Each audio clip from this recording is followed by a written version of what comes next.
Москвадан Казакстанга 5 пересадка үйүңүздөрдөн барып алып кетебиз. Кирди чыкты кылабыз жана жолдо документтериңиздерге да жардам беребиз. Машинабыз таза жана ыңгайлуу. Сиздерди жолдо чарчатпай, аман эсен алып барып келет. Сиздердин кызматыңыздарда өз ишин мыкты билген тажрыйбалуу Эрнис. Андыктан төмөнкү номерлерге чалыңыздар, жазыңыздар. 89 296 544 564 89 250 17 16 16. Биз ар дайым сиздердин кызматыңыздарда 24 саат бою байланыштабыз. Андыктан төмөнкү номерлерге чалыңыздар, жазыңыздар.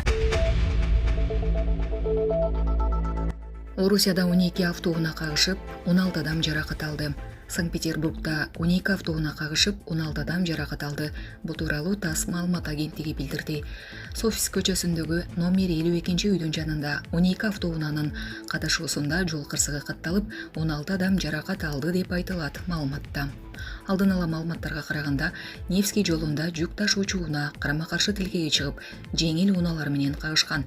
Жол кырсыгы Орусиянын убактысы боюнча саат 8:40 чамасында болгон. Учурда прокуратура массалык кырсык боюнча тергөө ишин баштаган. Кулак Назар Ньюскейджи. Нью-Йорк асман тиреген имараттардан улам сууга чөгүп бара жатат. АКШнын геологиялык кызматы Нью-Йорк шаары акырындап сууга чөгүп баратканын аныктады. Бул тууралуу чет элдик басылмалар жазышты. Маалыматка ылайык, шаардын акырындап сууга чөгүшүнүн бир нече себеби бар. Анын ичинде глобалдык жылуулук жана дүйнөдөгү эң ири асман тиреген имараттардын курулушу. Шаардын суу астында калып бара жаткан ылдамдыгы дээрлик байкалбайт. Бул жылына 2 мм жакын. Бирок бул Нью-Йоркто башка жээк шаарларына караганда тезирээк болот. Акыркы 70 жылдын ичинде шаар болжол менен 20 сантиметрге сууга чөккөн. Ошол эле учурда бир катар аймактар тезирээк чөгүп баратат. Эксперттер шаар бийлигин буга тезирээк чара көрүүгө чакырды. Булак Суперкежи. Россияда Украинанын куралдуу аткылоосунан улам 2 аял каза болду. Украинанын куралдуу күчтөрүнүн аткылоосунан Шебекино шаарында 2 аял каза болду. Бул тууралуу аталган облустун губернатору Вячеслав Гладков телеграм-каналына жазды.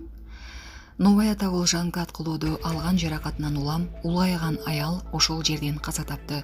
Дагы бир аял ийине снаряддын чачырандысы тийип жабыркады.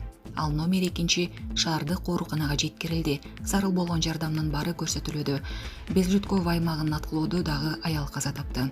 Өтө көп жаракат алган деп жазган губернатор. Буга чейин облус жетекчиси Шебекино шаардык аймагына 371 ок атылып, ал 2 адамдын өмүрүн алып, 7 киши жарадар болгонун кабарлаган эле. Булак Назар Ньюскейджи. АКШда ЛГБТ өкүлдөрү менен мектеп окуучуларынын ата-энелери мушташты. АКШнын Лос-Анджелес штатында башталгыч класстын окуучуларынын ата-энелери ЛГБТ жактоочулар менен мушташа кетти. Бул тууралуу Daily Mail басылмасына шилтеме берүү менен РТ билдирди.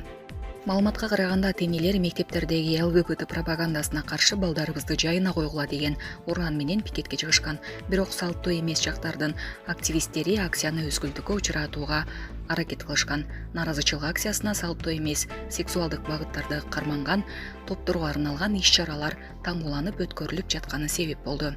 Кагылышуудан бир киши жабыркады. Булак Назар Ньюскейджи. Президент Садыр Жапаров Анкара шаарында Түркиянын президенти Режеп Тайип Эрдогандын инаугурациясына ардактуу конок катары катышты. Кыргыз Республикасынын президенти Садыр Жапаров жубайы Айгүл Жапарова менен бирге бүгүн 3-июнда Анкара шаарында Түркия Республикасынын президенти Режеп Тайип Эрдогандын чакыруусу менен түрк лидеринин кызматка киришүүсүнүн салтанаттуу аземине ардактуу конок катары катышты. Салтанаттуу иш-чара 2023 жылдын 6 февралында Түркиянын түштүк-чыгыш тарабында жер титирөөдөн каза болгондорду 1 мүнөттүк үн катпай эскерүү менен башталып, андан соң өлкөнүн мамлекеттик гимни жаңырды. Түркия Республикасынын шайланган президенти Режеп Тайип Эрдоган инаугурациялык сөз сүйлөдү. Андан кийин бардык жогорку даражалуу коноктор үчүн Түркия президентинин атынан расмий кабыл алуу иш-чарасы болду. Булак президент Кежи.